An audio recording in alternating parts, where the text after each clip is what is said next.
Бүгүн Жогорку Кеңештин отун энергетика комплекси жана жер казынасын пайдалануу боюнча комитети электр энергиясынын азыркы тарифтерин кайра карап чыгуу маселесинде талкуу өткөрөт. Депутат Азамат Арапбаев Азаттыкка билдиргендей, быйыл кыш жеңил келгендиктен электр энергиясын коротуу мурда божомолдонгон чекке жеткен жок.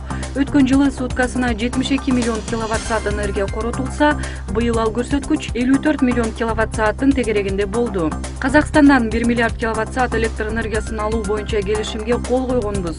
Азырынча анчалык муктаждык байкала элек. Импортту пайдалануу азайып жаткандыктан элден төлөнчү сумманы да кыскартуу зарыл, дейт депутат.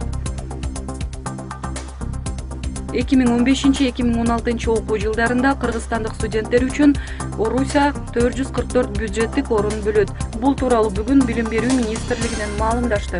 Абитуриенттерди кабыл алуу Кыргыз Республикасында жүргүзүлгөн жалпы республикалык тесттөөлөөнүн маектешүүнүн жыйынтыгы жана жетишкендиги тууралуу сынактардын документи менен кабыл алынат. Катуу сабалып зордукталганы аныкталган 2 жаштагы баланын атасы кармалды. Бул тууралуу бүгүн Чүй облустук милициясынан билдиришти. Баланын атасы козголгон кылмыш ишинин негизинде 26 январда кармалган. Эске салсак, 10 январда шаардагы балдар ооруканасына 2 жашар бала оор абалда жеткирилген. Анын денесинде көптөгөн жаракаттар болгон. Дарыгерлер баланын сабалып зордукталганын айтышкан. Буга чейин баланын атасынын бир тууганы менен аялына да кылмыш иши козголуп, убактылуу кармоочу жайга камакка алынган болчу.